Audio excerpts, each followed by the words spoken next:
Eu quero convidar os irmãos a estarem abrindo a Bíblia, por favor. Livro dos Atos dos Apóstolos, capítulo de número 3. Vamos ler a partir do versículo de número 1. Atos dos Apóstolos, capítulo 3, a partir do versículo de número 1. Nos diz a palavra do Senhor Jesus. Pedro e João subiam juntos ao templo à hora da oração, a nona, e era trazido um varão que, desde o ventre de sua mãe, era coxo, o qual todos os dias punham à porta do templo chamada Formosa, para pedir esmolas aos que entravam. Ele, vendo a Pedro e a João, que iam entrando no templo, pediu que lhe dessem uma esmola. E Pedro, com João, fitando os olhos nele, disse: olha para nós. E olhou para eles, esperando receber alguma coisa. E disse Pedro: não tenho prata nem ouro, mas o que tenho, isso te dou. Em nome de Jesus Cristo, o Nazareno, levanta-te e anda. E tomando-o pela mão direita, o levantou, e logo seus pés e tornozelos se firmaram. Amém, meus amados? Queridos irmãos, nós estivemos lendo um texto da palavra de Deus que a igreja do Senhor Jesus conhece muito bem, uma passagem da Bíblia que a igreja já certamente deve ter ouvido em muitas outras oportunidades. E lendo essa passagem, nós encontramos a Bíblia revelando os apóstolos, não é? Os discípulos de Jesus, mais especificamente, 2 deles, que eram muito chegados a Cristo, desenvolvendo a missão que o Senhor havia lhes dado. E eles desenvolvem ou procuram desenvolver aquilo que o Senhor havia lhes confiado, para que o Evangelho, a palavra de Jesus, ela possa alcançar aqueles que estão precisando, aqueles que estão carentes. E nós encontramos o escritor do livro de Atos revelando que estes 2 homens estavam indo ao templo à hora da oração, a hora nona, que, se formos usar o nosso relógio, era às 3 horas da tarde. É sabido dos irmãos que os judeus tinham o costume de orar às 9 da manhã, ao meio-dia e às 3 horas. E dentro do calendário deles, a 9ª hora era exatamente às 3 horas da tarde, correspondendo ao nosso horário aqui. E entendemos que eles, dando ênfase a esse costume, bom costume de estarem sempre no templo, orando, buscando a Deus, fazendo a sua parte concernente à adoração, ao louvor, a buscar a presença, estar nos átrios do Senhor. A Bíblia revela que eles foram a este templo, que tinha uma porta, conforme já diz o texto, chamada a Porta Formosa. Esta porta que, segundo alguns homens, alguns estudiosos, ela tinha aproximadamente 22 metros de altura e 18 metros de largura. Uma porta bonita, toda revestida de um metal muito nobre e finalizada ou acabada com ouro e prata, conforme diz o próprio texto. Então era uma porta que chamava a atenção, uma porta bela, como diz a palavra, a Porta Formosa. E nesse templo, algumas pessoas, como ele era dividido, este pavimento, este local, ele era dividido em 3 pavimentos, não é? E aí o primeiro pavimento era cedido para que os gentios pudessem entrar, o segundo as mulheres não podiam entrar, e no terceiro era o local onde eram oferecidos sacrifícios e estava o altar. E esses homens, eles se reuniam ali para receberem instruções e para também estarem adorando ao Senhor, fazendo o comunicado das leis, fazendo a observação, fazendo aquilo que precisava ser feito. E a Bíblia diz que eles, como sempre, reunidos naquele ambiente, naquele espaço, para fazer o que já tinham costume, sempre havia à porta do templo alguém que estivesse à busca, buscando, precisando de alguma coisa, de alguma ajuda. E como nós observamos na palavra, estava ali um homem, que a palavra de Deus diz que era coxo, aleijado, desde a sua nascença, desde o ventre. E a Bíblia diz, amados irmãos, de que aquele homem, ele tinha o costume de estar ali, de fazendo o pedido, de fazer as suas petições, de fazer aquele seu lamento diário, aquela sua petição diária, aquele seu momento de fazer com que as pessoas se sensibilizassem com o seu estado e pudessem lhe ajudar. E ele, como um dia que na sua visão seria um dia normal, um dia como outro qualquer, um dia em que ele estaria arrecadando ali à porta do templo víveres, utensílios, para que pudesse se manter por mais alguns dias. E ele chega naquele ambiente, como já disse aos irmãos, de forma rotineira, costumeira, já estava dentro da rotina dele, estar naquele templo. E um dia como os outros, ele vai e chega àquele lugar e fica ali para que possa receber mais alguma ajuda, mais alguma coisa. Mas aí, queridos irmãos, naquele dia era o dia que o Senhor havia reservado para mudar a história daquele homem. É óbvio que ele não sabia o que havia sido preparado por Deus para ele naquele dia. Ele não compreendia, ele não sabia o que o Senhor havia reservado para fazer por ele naquele momento. Deus estava trabalhando para que a história daquele homem fosse mudada sem que ele soubesse. E a Bíblia diz que ele estando ali, é possível que até que chegasse a Pedro e a João, outros membros, outras pessoas que estavam indo em direção ao templo, já tivessem passado por ele e ele já tivesse feito a sua petição. Ele já tivesse feito o seu pedido, já tivesse feito o seu clamor diário para alguém, e é possível também que ele já houvesse recebido algo das pessoas.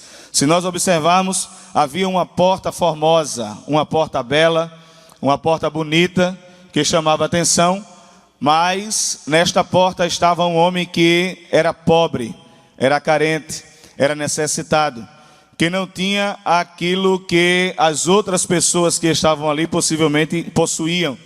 Ele estava em um lugar belo, mas que estava carente, que estava precisando. Ele estava à porta, ele estava aos pés, à entrada de uma porta que era muito bonita, mas quando contrastava-se com a realidade dele, ou quando estava em contraste com a sua realidade, podíamos ver que ele era pobre, que ele era necessitado. Mas eu gosto sempre de pensar de que Deus, Ele sabe a hora certa, o momento certo, o local certo de mudar histórias, de mudar situações, de estabelecer um novo começo. Nós todos que estamos aqui nesta noite, fomos alcançados por este novo começo que Deus nos proporcionou. A nossa vida tinha um percurso, a nossa vida tinha um caminho, a nossa vida estava em uma trilha desconhecida para nós, mas totalmente nua e visível diante de Deus. E nós não sabíamos qual era o seu fim, nós não sabíamos qual era o seu final, não sabíamos qual seria o seu desfecho, mas a boa mão de Deus, o braço forte, potente, poderoso do Senhor, esteve indo ao nosso encontro e de lá nos tirou e colocou-nos em um caminho que nos leva para a eternidade, que nos leva para o céu, que nos leva para o gozo, o caminho que nos tirou do sofrimento, da agonia, das dores, dos pavores, dos temores, das fobias, dos medos exacerbados, exagerados, e nos colocou na presença dele que é santo, poderoso, aonde a nossa alma se regozija, aonde há prazer, aonde há alegria, aonde há satisfação, aonde em meio a tantas coisas ruins e difíceis que nos acontecem, a nossa alma canta como estivemos cantando há instantes atrás: grande, o nosso Deus é grande e não existe outro Deus tão grande assim. Se você confirma esta palavra, diga amém.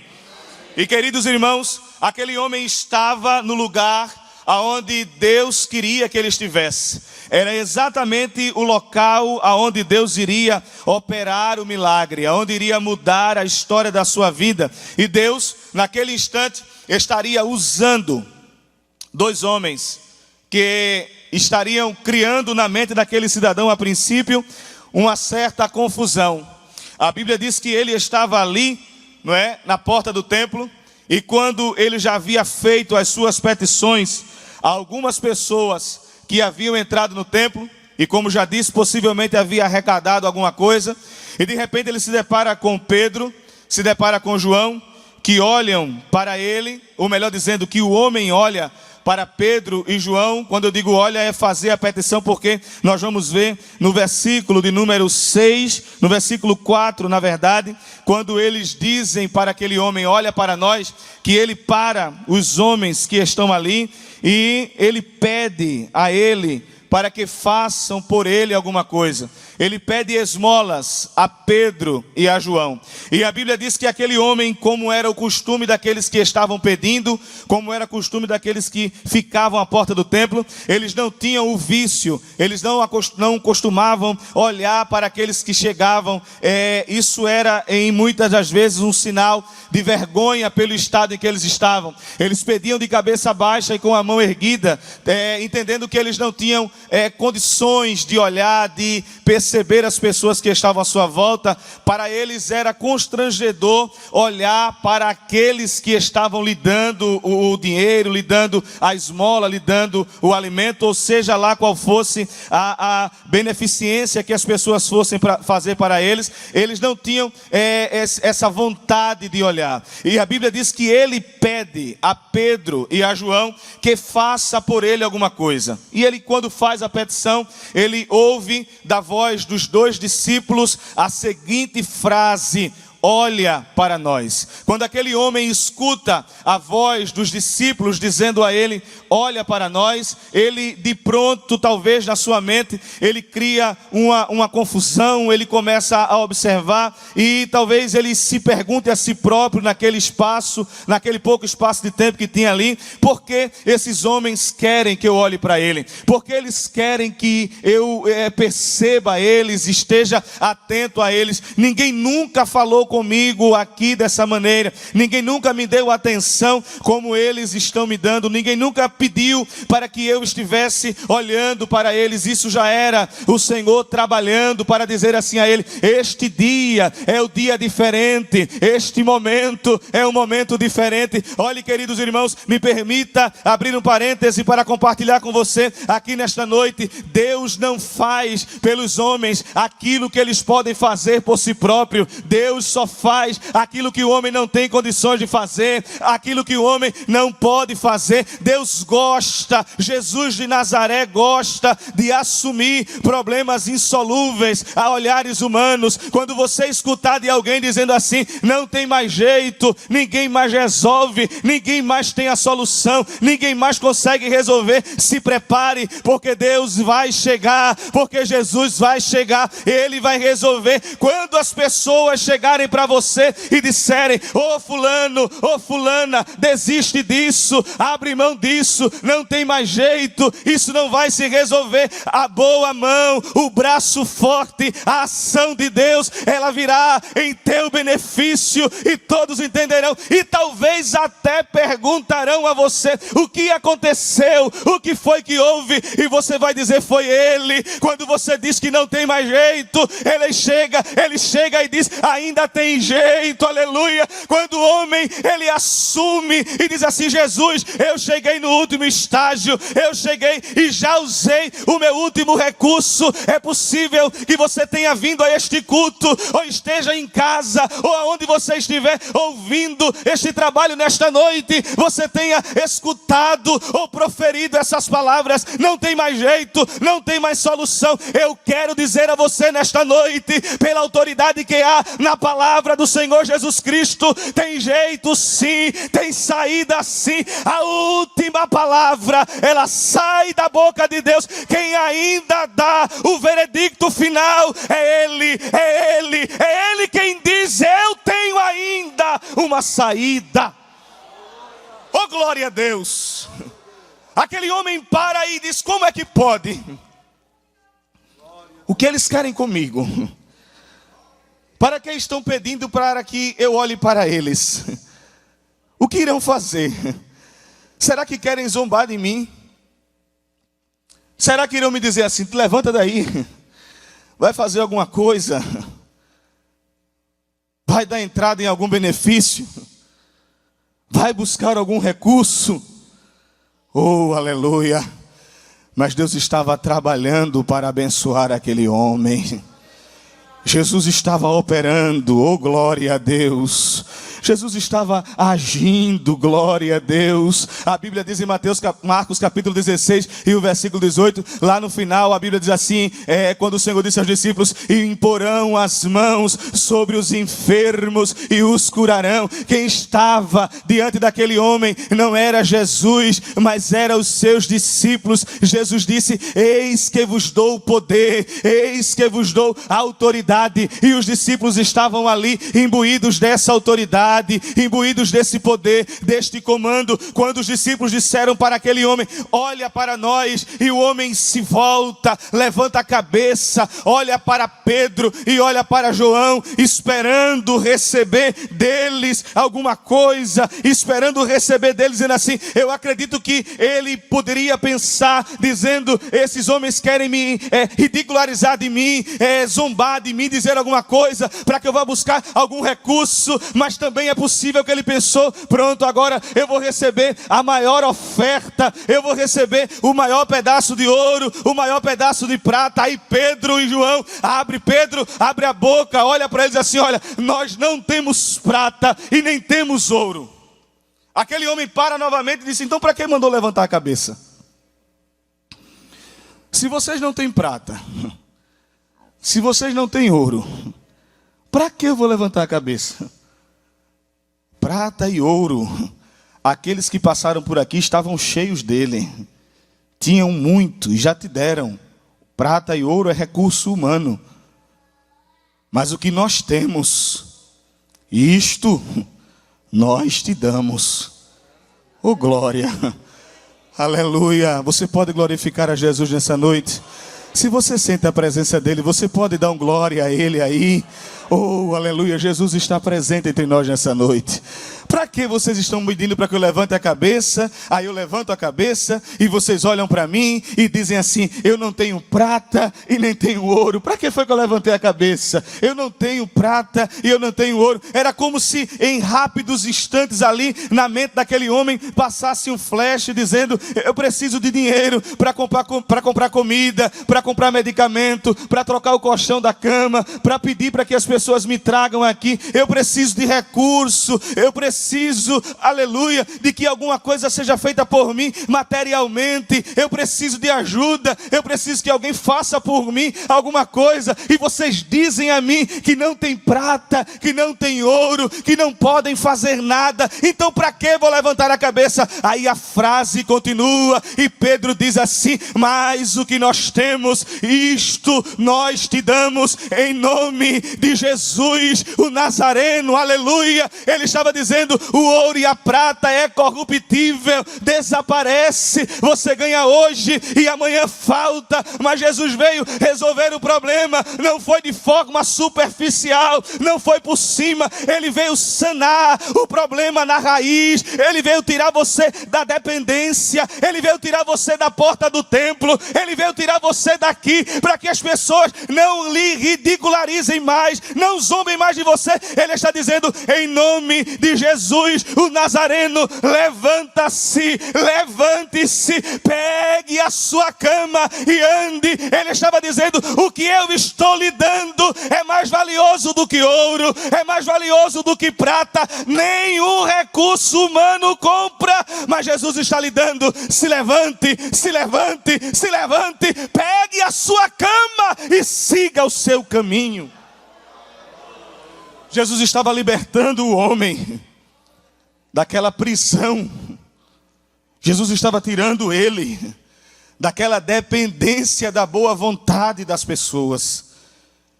Jesus estava dizendo assim a ele: eu não vou fazer com você para que você fique sempre à mercê. para que você fique sempre precisando.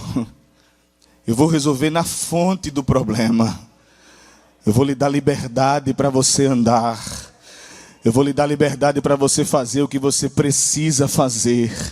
Eu vou tirar você daí desta porta, aleluia.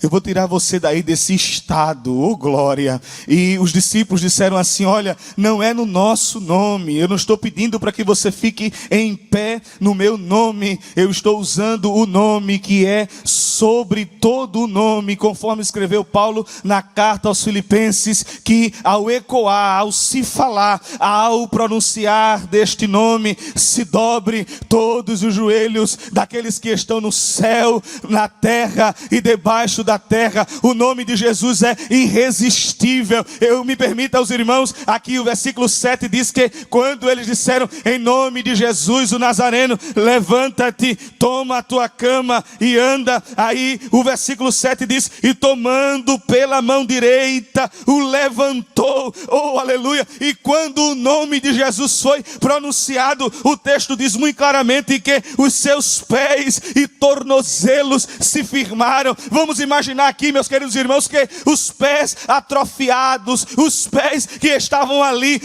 tronchos, finos, porque não havia circulação, não havia movimento. Mas quando o nome de Jesus foi pronunciado, para que aquele homem se levantasse, as juntas, as ligas, todos os ligamentos daquele homem se ajuntaram muito rapidamente. E aí quando os discípulos pegaram pela mão, ele já estava pronto para andar, já estava pronto para seguir. Era Jesus dizendo o que ninguém pode fazer. Já entrou muita gente aqui, e Jesus poderia dizer, e os discípulos também poderiam dizer naquela ocasião, já passou muita gente por aqui, e já deu a você prata, e já deu a você ouro, mas o que eu estou lhe dando, o que eu estou fazendo, nem o ouro dá. Eu estou dizendo, se levante. Eu estou dizendo, seja livre. Eu estou dizendo, siga seu caminho. Eu estou dizendo, a cadeia que ele prende a esse estado está sendo quebrada pela autoridade que há no nome de Jesus de Nazaré. Em nome de Jesus, levante-se, tome a sua cama e ande. Queridos irmãos, este nome fez com que os discípulos, após falarem isso, que os seus joelhos se colocaram de volta, os seus tornozelos, os seus pés se ajuntaram. A Bíblia fala que aquele homem saltou. Ele deu um pulo de alegria. Agora me permita aqui os irmãos, a gente pode imaginar. Quantas pessoas não estavam ali à porta do templo? Quantas pessoas não estavam ali observando tudo o que acontecia? Talvez tivesse alguém que já estava até acostumado a ver aquele homem ali. E de repente as pessoas começam a observar e dizer assim, quem é aquele ali? Não é o antigo aleijado? É, de fato, é ele. Mas ele não era aleijado? Era. Ele não pedia esmola? Pedia. Mas tu não visse não o que foi que aconteceu não? O que foi que aconteceu? Aqueles dois homens ali, Pedro e João, eles usaram um nome.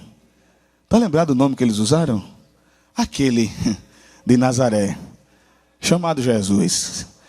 Que diz aí dele que ele foi e ele é o rei dos judeus. Aquele que trilhou a via dolorosa, subiu lá no Calvário, desceu à sepultura e ao terceiro dia ressuscitou. Ele andou, passeou, foi visto, aleluia. E ele disse que os discípulos dele receberiam poder, receberiam autoridade. E esses homens receberam autoridade. Tu viste o nome que eles usaram?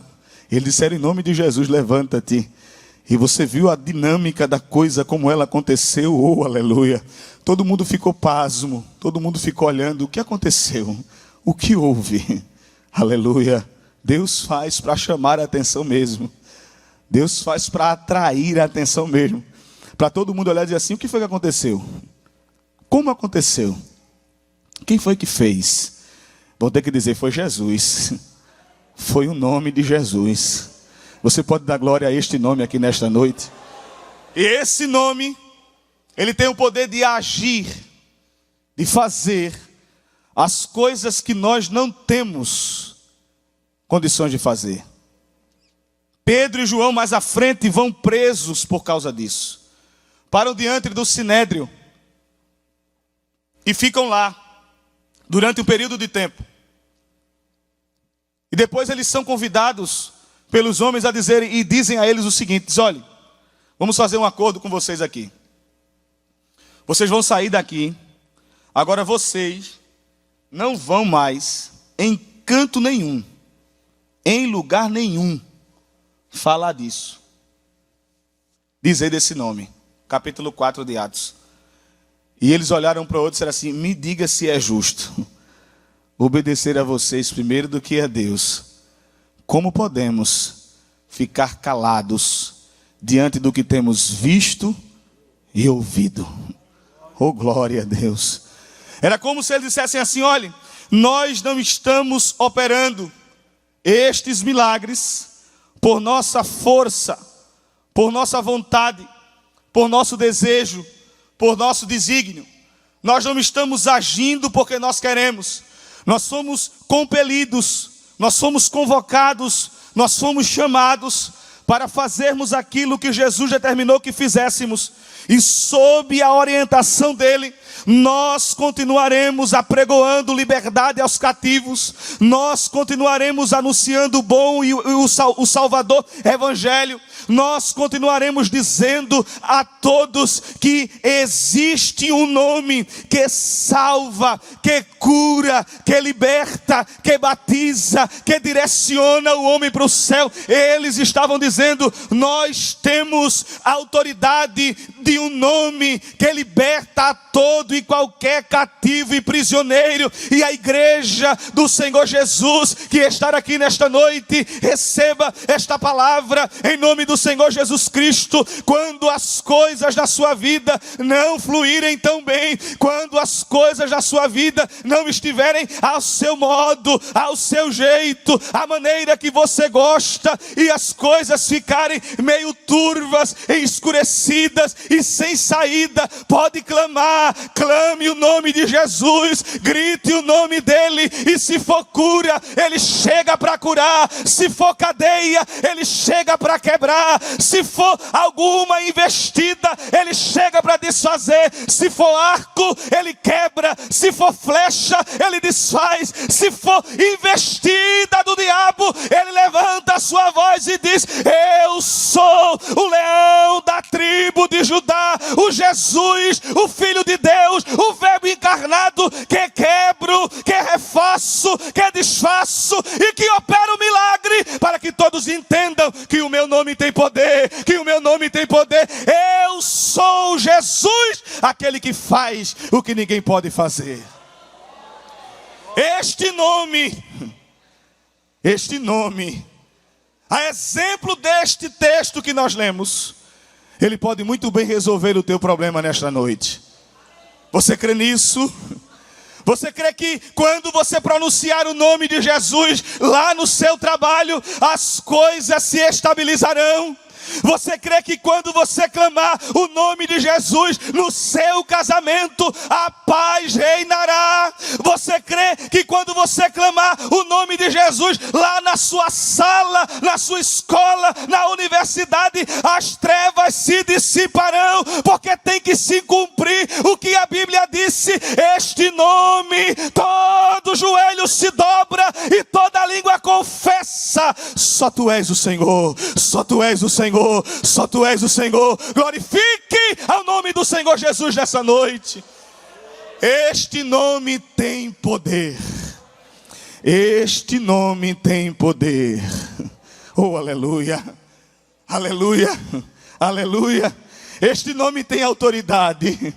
Este nome liberta, glória a Deus. E eu sinto a presença de Jesus de Nazaré aqui nesta noite. Eu não sei em favor de quem Ele está agindo, mas Ele está trabalhando em favor de alguém que estava aqui dizendo: mas irmão, eu conheço pessoas, até de nome, até que podem fazer alguma coisa, mas eu não estou conseguindo. Mas você vai levar com você a resposta nessa noite. O nome que você precisa é o nome Jesus de Nazaré. É o nome que salva, que quebra tudo, mas que opera a sua vontade.